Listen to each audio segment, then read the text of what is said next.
Hello, here is Muli. Welcome to the course. Today, let's talk about the laws of irrationality. The goals for this lecture is to master your emotional self. At the first sight of the law name, you may begin to think, irrationality? No, I am a rational person. I'm quite calm and make wise decisions based on independent thinking.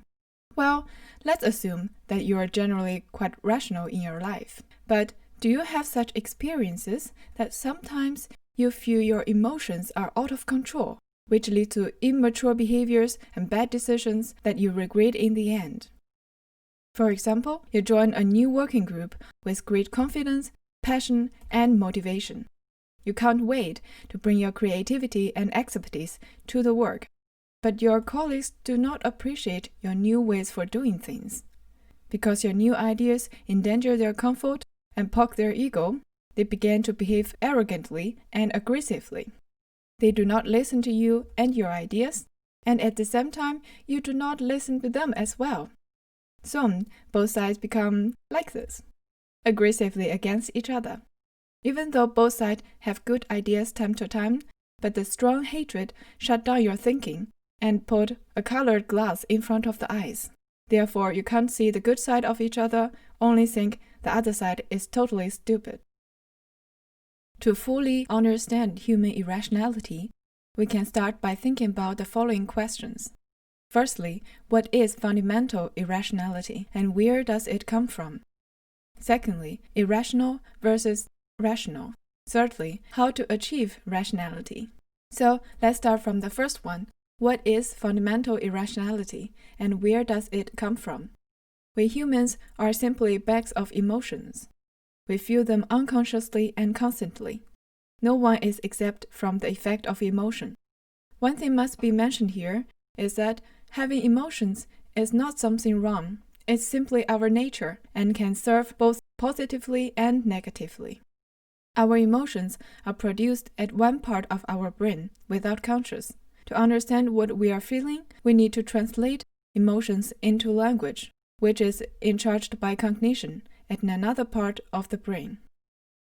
The problems or the source of irrationality is the translation in between is somehow inaccurate. For example, envy can be translated to angry or resentment. That means what we feel and what we think we feel are different.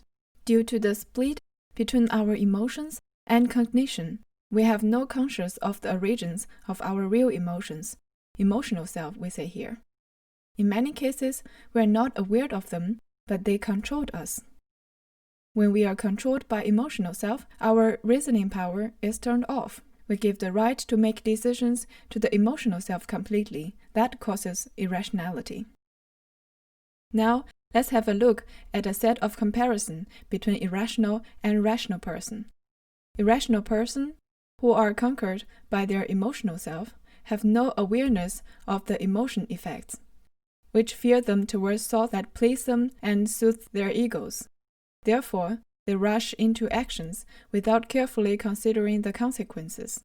When they face failures in life, they look naturally outward, blame others, become defensive when challenged. Because if they look inward, see their own problems, or their problems are pointed out by others, they feel pain, feel themselves stupid and inferior. That pokes their ego.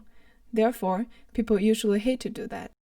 Because they never see the source of the problems, mostly from themselves, and detached from the reality, therefore they can never learn from their experiences. They repeat their mistakes again and again, fall into certain negative behavior patterns without conscious, and continually make bad decisions. And all this makes them even more reactive, emotional, and defensive. On the other hand, rational person, they admit their irrational tendency and try to counterbalance it. They are aware of emotion effects, search for reality and truth. When failures come in their life, they look inward, do serious introspections, give lots of effort to subtract emotions from their thinking. In this way, they are able to learn from their experiences, improve themselves, become calmer, and think clearly. When it comes to decision-making, Rational person utilize what they learned from previous experiences to see the long-term effect of all possibilities and make smart decisions which fit their long-term goals and skills. At the very beginning, we set up our goal clearly to master your emotional self, which also means achieve rationality, remember? Then the next question is how to realize it. The first step is self-awareness. Do not deny that emotions are influencing you all the time. Accept them and try to get conscious of your emotions. Secondly, self-knowledge. When the emotions are happening, try to understand what you are feeling and why you feel like this. Thirdly, self-discipline. Do not let the emotion self control you. The rational mind takes control. Self-fulfillment. Embrace your emotions. It's not an evil enemy. Instead, it brings us powerful impulse which can be channeled to serve rational thinking in order to achieve the final goal. In the book, Robert recommends 3 steps to achieve our inner Athena, or rationality. First step, recognize low-grade irrationality, mental biases. Second step, be aware of high-grade irrationality, reactive state. Third step, apply strategies to bring out the rational self. Personally, I would recommend you to apply those 3 at the same time, instead of using them one step after another. When you make judgment or decisions, you should scrutinize yourself to check if you are blinded by mental biases or you are in reactive states. The strategies can be used as toolbox to subtract emotions from thinking process efficiently. By applying those 3 together, you are heading towards the true rationality. Low-grade irrationality, mental biases. It is continual moods and feelings we experience in life. It is deeply ingrained in us. The source of them is the pleasure principles in thinking. We humans are prone to have pleasure, feel intelligent, independent, and superior. We want to avoid any pain which pokes our ego.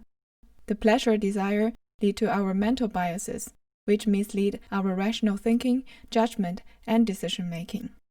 What we can do is to recognize these biases on ourselves and others, understand how they operate inside of us, and take actions to counteract their effects on us. 6 biases: confirmation, conviction, group, appearance, blame, superiority bias. To better understand the influence of those low-grade irrationality, I'm gonna to use a story to demonstrate them.